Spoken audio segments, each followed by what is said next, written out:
Okay, I'll just let you know that Trustee Croft is running late and will be a few minutes late.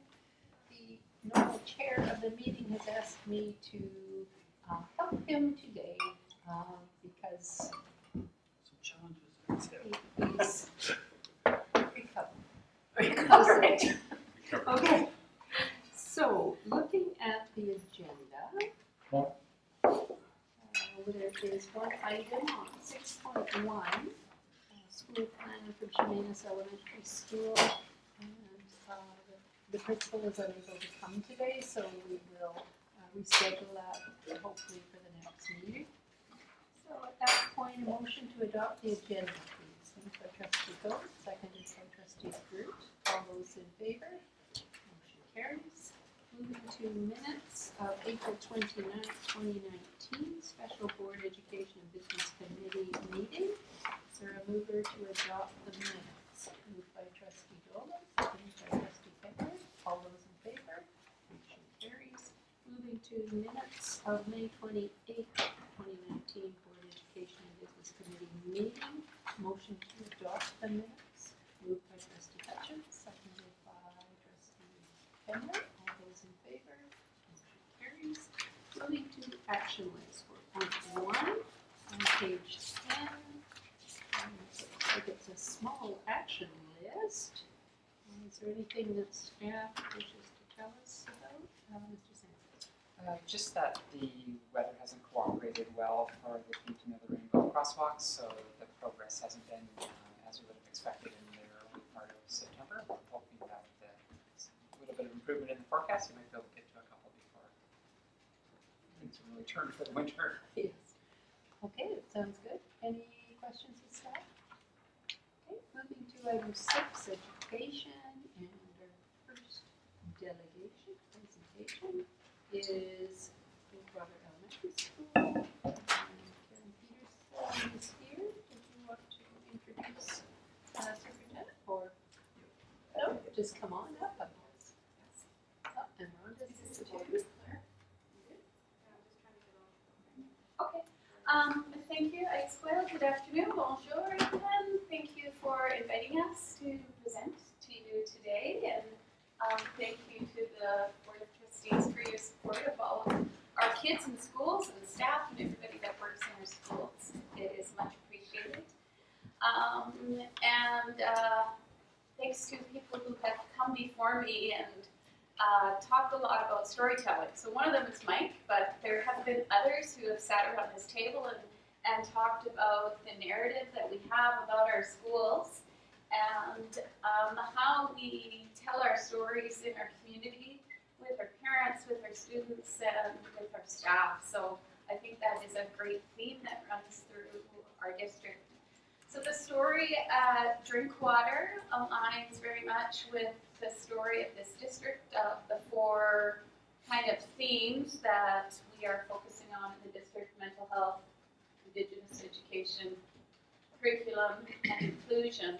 And at Drinkwater, a big one for us is inclusion and diversity. So for a few years now, we have been focusing on inclusion in a social learning environment where we encourage our students and everyone in our community to have a voice and to use their voice.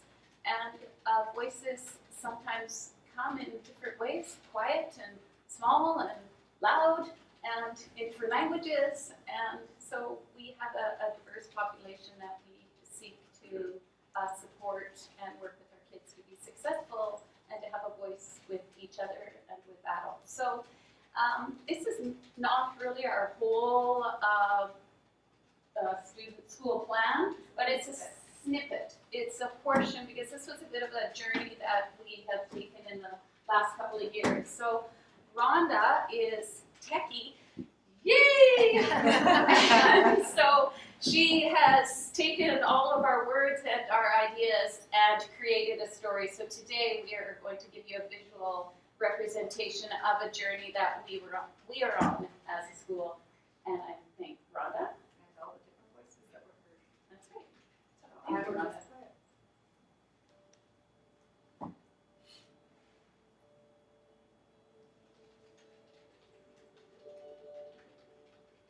Drinkwater has been working on what we inclusive environment where students communicate with one another in order to move their thinking forward. So what does inclusion look like in a social learning environment? We started the process of incorporating practices into our regular classrooms and pedagogy, but it was noticed that our hallway had an outdated focus point that did not reflect who we are today as a community. The process then started with asking our students what they thought of this bulletin board with the history of Drinkwater on it. What did they feel made them feel like they belonged? The question we're asking is, why is the school called Drinkwater?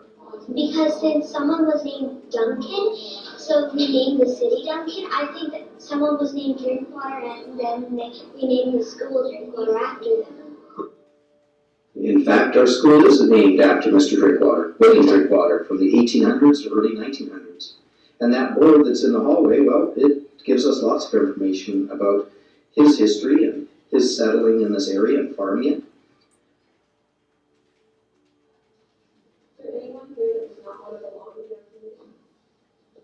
Is there anyone here that has felt like you don't belong? As part of our journey to create an inclusive learning environment that focuses on social learning, our school community is looking at ways to recreate our entryway.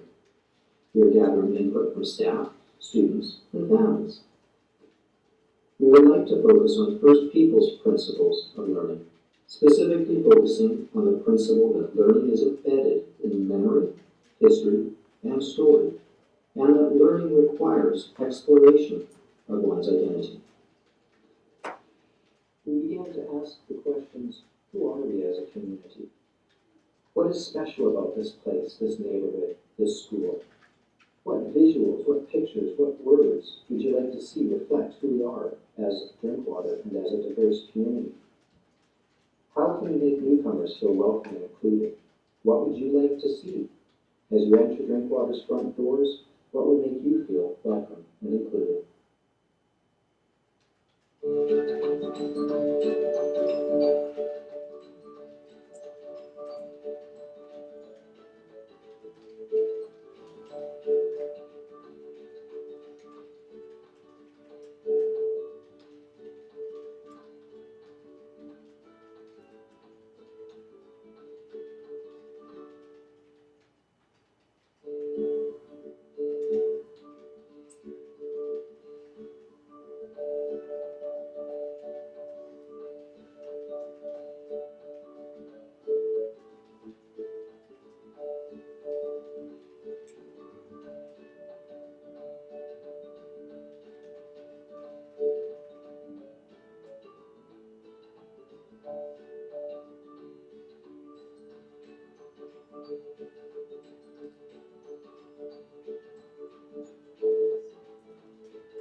So that is what we're doing, and we're kind of mid-journey. Where's Richard? Is he in the room? Go maintenance department!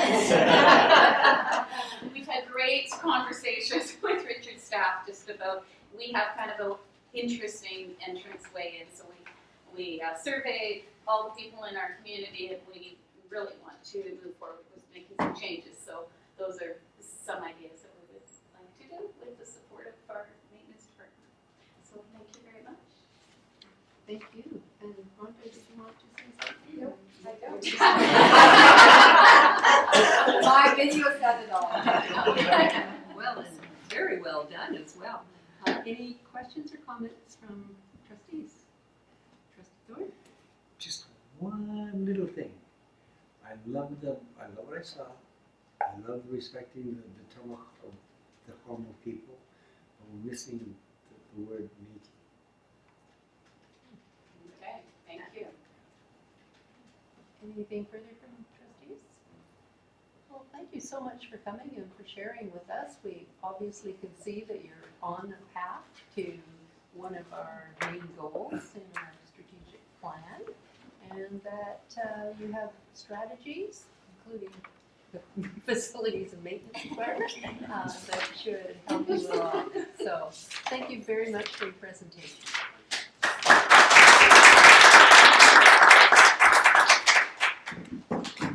Okay, well, was uplifting and very colorful. So we'll pass item 6.3 to our superintendent to see if it's going to be equally engaging.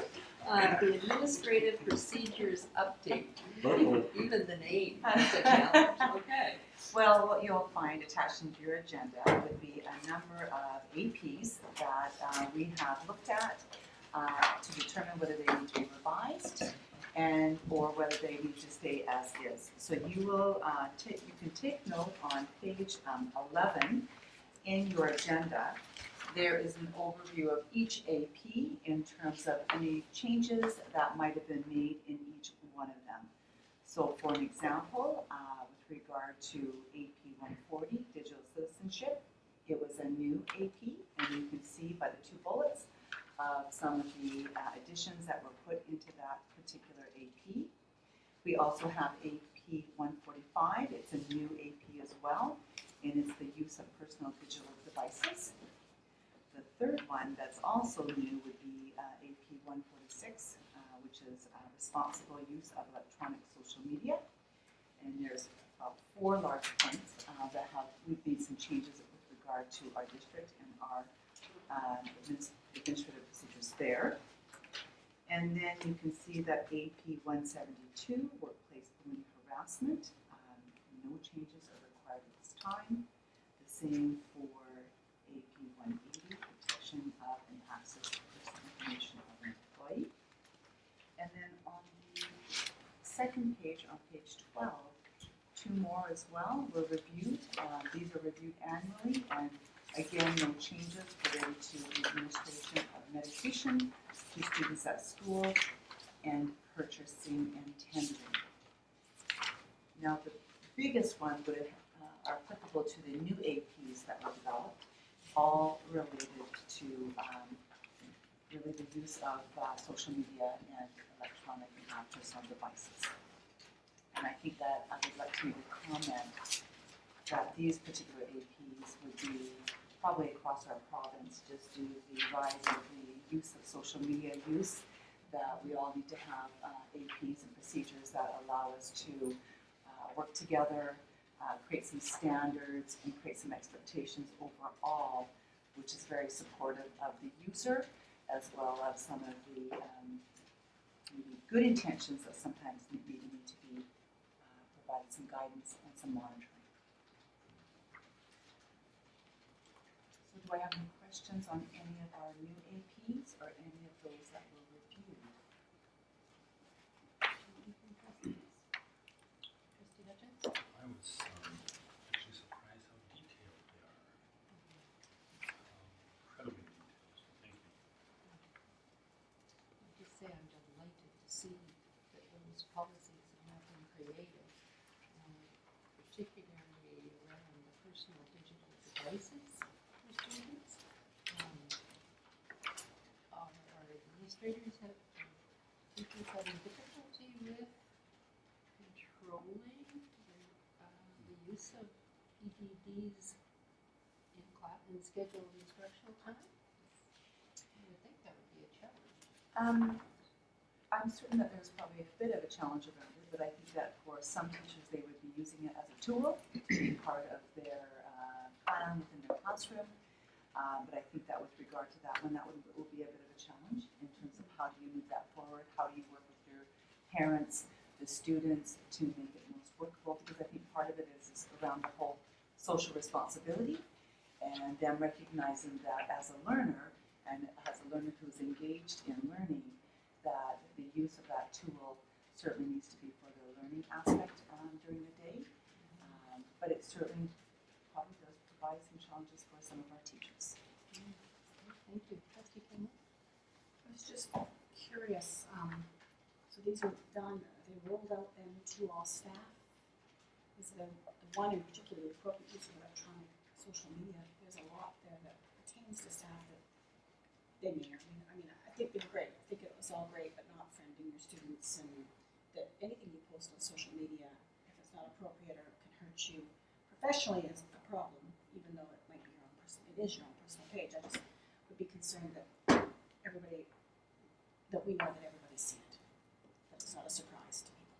So this would have been reviewed, if they were new APs, they would have been reviewed at the principals and vice principals meeting in August. And at that point, the intention would be that they would actually roll that out and communicate to all their staff around these new APs.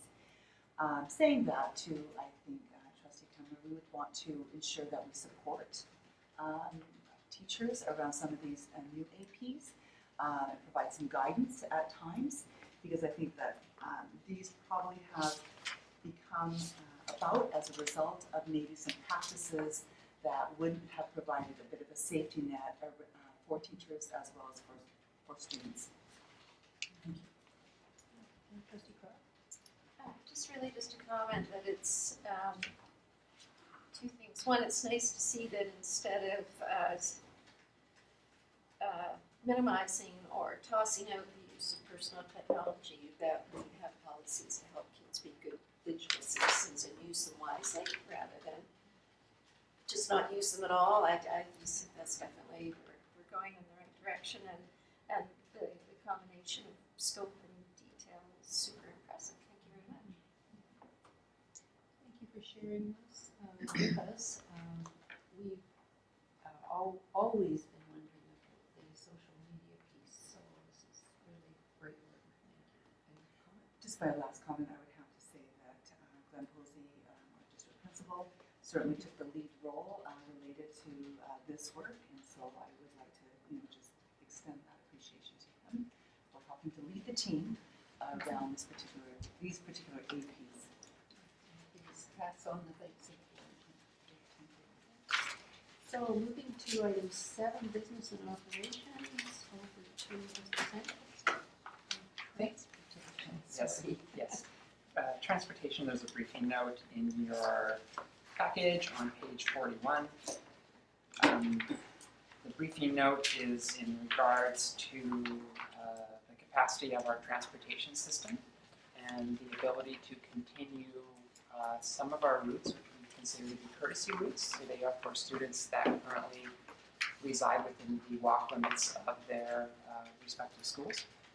So we have reached a point now where we had 4,100 students registered to ride the bus in the last school year, and we started the year and are planning for this year with the same.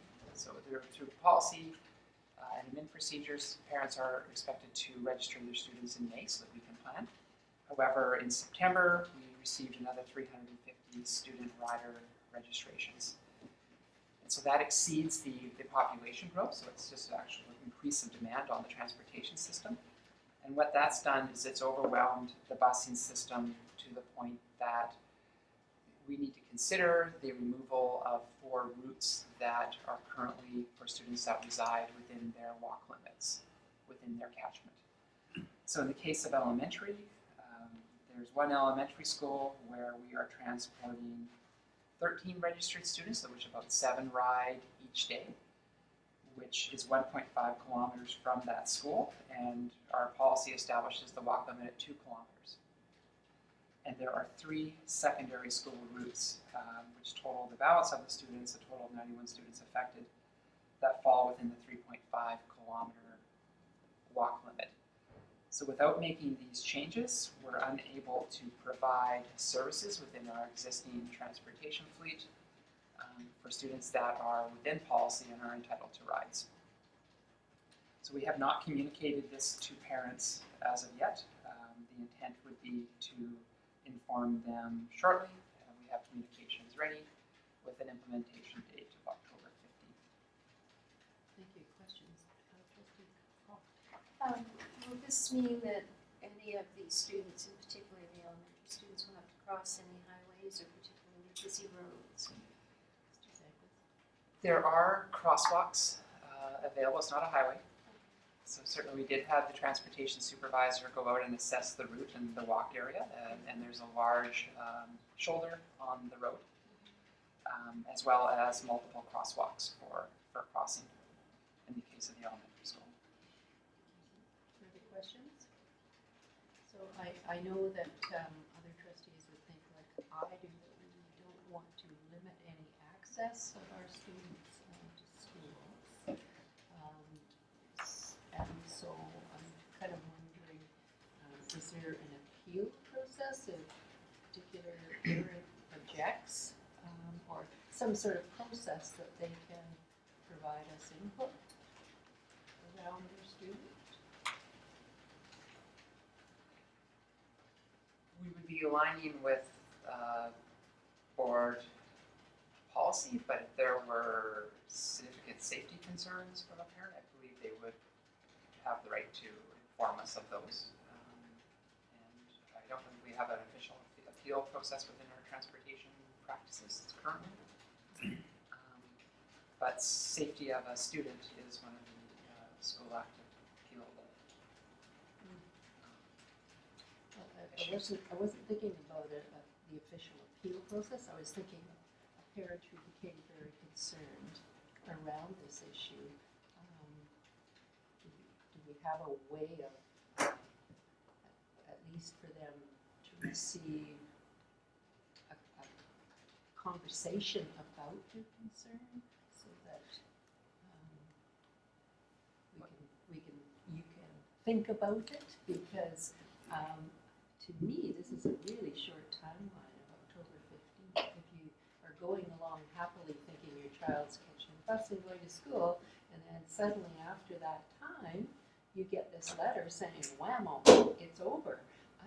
Parents do need time to reflect and think about making change in their family, because it's probably interconnected with all, others in the family or community or whatever. So I'm sorry I'm brainstorming, but I'm just a bit concerned about the students. Well, I think that both myself and the transportation supervisor would be available to hear concerns and address those. Thank you. Trustee Thorne, and then Trustee Hutchins, and then Superintendent. My 2 points, one much like our chairperson Spilsbury has discussed, is the short timeline. But priority in my mind is that time of year. I'm more concerned with safety, distance, and the shortness of day. Those are my concerns. It's kind of got me a little bit overwhelmed here. Thank you. Trustee Hutchins? Yeah, my understanding, just for clarification, is that we have a capacity issue, which is a safety issue. So this is a step to resolve that safety issue, because people are riding the bus that are outside our board's policy, or inside our board's policy of the walk-on. That's correct. What I didn't quite understand is, if 350 more people are riding our buses than did last May, and they are above our enrollment figures changes, where do they come from? I don't have those details, but it's just simply more people choosing to register, I think, than families did in the past. Oh, so they might have been had other They transportation. may have, or it may have. So they're not new kids that No. are residing in the bush. No, they're not new students. Could be families that moved through the year, could be many of different various reasons. But you're correct, we do have some buses that are in overflow now or are currently running at capacity levels that are not deemed appropriate, such as 3 to a seat every seat. Thank you. Trustee Kenny? Further in the document that I read earlier, it's saying that we have people riding the bus, obviously, that are within, that don't qualify for the board. We have school of choice as well as our district schools. By eliminating these 4 stops, how many other stops are we leaving that also don't fall, and are we going to have a real outcry, or is there something to look at there that we've just picked these 4? But Joel over there, their kids walking, is only 0.5 of a kilometer from the school, and they get the bus. Mr. Singh? Yeah, it's my understanding these are our 4 in walk limit stops. And very full buses, obviously. We'll have lots of other buses stopping Those buses within move walk distance. between different catchments. That's a different issue. Thank you. Trustee Crowe? Just actually in follow-up with what Candace was saying, and that is that communication on this kind of short turnaround, I don't know, I like to think I read all the mail that came in my kid's backpack, right? But I just think with just a letter, somebody's going to be standing on the road waiting for a bus that isn't coming, right? Is there any way to do a bit of a communication plan or just strategy to make sure that we really do reach everybody and everybody really does this? Because sometimes people have to hear things 2 or 3 times. So. I just want to comment firstly that our whole transportation routes and operation is a very massive, excellent way of transporting our kids in a very safe fashion overall. The staff have already talked about a communication plan in how we want to actually share this with families. We recognize that collectively that this is a challenge for some of our families, and I think that from our end, as educators, we want to assure you that if there were some individual families that were challenged by this circumstance and the timeline, we would definitely work with our principals in terms of how do we support those families, because I think that there's always that room to try to figure things out, to be proactive. And so we do have a plan of communication. We will work with our principals. And I know that already they have looked at and assessed the route. Our bus transportation has already been out there to see the ramifications and how challenging it will be for our families. But overall, we can certainly look at individual circumstances and support those families who might be taken off guard, where it's too soon, it's too short of a timeline. And we'll definitely do our due diligence around that. That's reassuring, thank you. Anything further from trustees? Okay, moving on to item 8, policy, cannabis retail facilities. Mr. Sanders. Thank you. Through board motion in June, staff were asked to bring a cannabis retail facility policy to the board for consideration. And it was asked to be aligned with the Island Health recommendations around cannabis retailers. So the part at the opening part, the language from that around the vulnerability to the effects of cannabis, which is linked to health, education, and social problems, comes straight from Island Health. That's the language that they use.